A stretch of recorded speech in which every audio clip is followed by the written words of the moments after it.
eu quero aqui desenvolver com vocês uma explicação, né, na prática de tudo o que foi falado até agora nesse curso.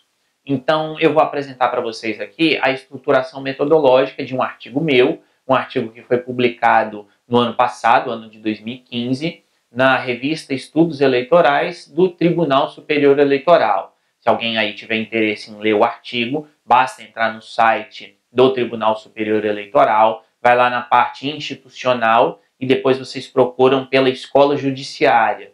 Dentro do link da Escola Judiciária tem lá um outro link para a revista Estudos Eleitorais e o meu artigo então está no volume 2, no número 2 do ano de 2015.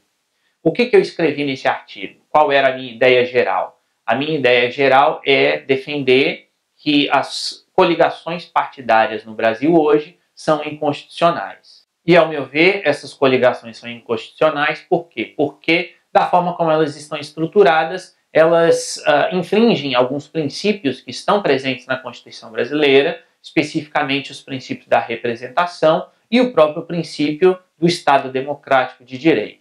Essa, então, é a ideia inicial, é aquela contextualização que eu estou fazendo aqui para que vocês possam compreender, então, a estrutura que eu vou apresentar aqui para vocês. Então, acompanhem aí.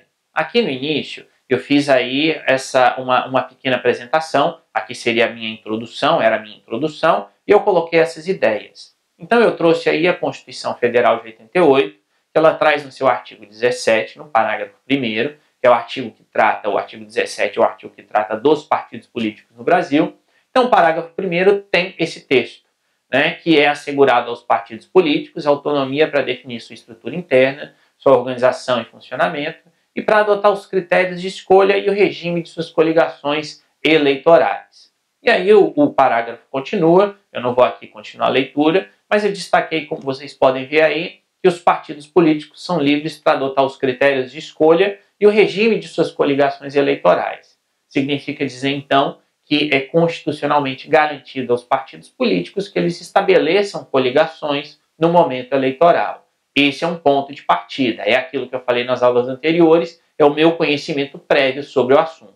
Aqui rapidamente, né? Lembrar que a função de um partido político e de uma coligação, portanto, é de representar o cidadão, concretizando esses princípios da representação e da democracia no Brasil. Agora, quando a gente vai, então, para a legislação, para a chamada Lei das Eleições, que é essa Lei 9.504 de 97, o artigo 6º e os parágrafos desse artigo 6º traz esses dispositivos, trazem a possibilidade das coligações serem temporárias. E o que significa dizer isso? Como eu pus aí, significa dizer, então, que essas coligações só vão existir durante o período eleitoral. Agora, isso gera um problema. E qual é o problema? O problema, como eu pus aqui, é que se os votos nas eleições proporcionais, e aqui eleições proporcionais são os votos, no caso de deputados federais, de deputados estaduais e de vereadores. Então, se os votos nas eleições proporcionais são distribuídos com base no número de votos que os partidos ou que as coligações ganham, e se as coligações deixam de existir, quem efetivamente vai representar o cidadão?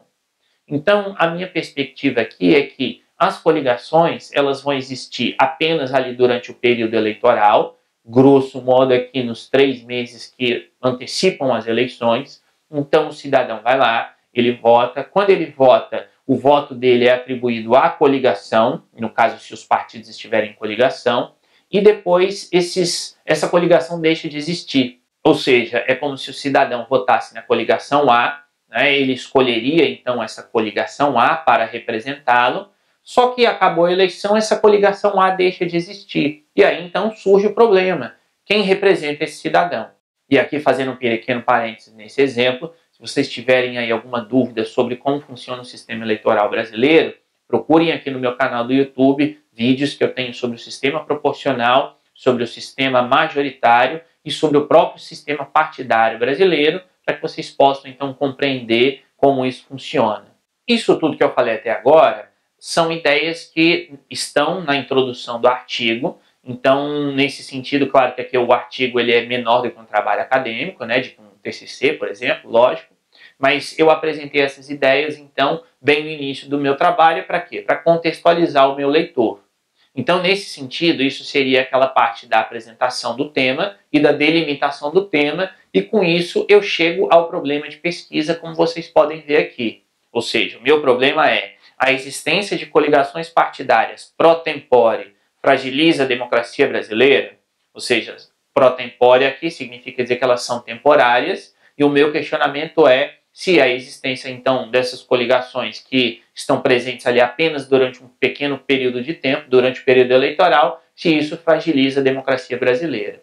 Percebam que aqui eu tenho aquela característica que eu falei nas aulas anteriores, na aula 3, que é a principal característica de um problema de pesquisa, que é ter uma relação entre variáveis. Então eu tenho, de um lado, a existência das coligações, a existência temporária das coligações, por um lado, e por outro eu tenho a democracia brasileira, e eu quero saber então se uma coisa interfere ou influencia na outra.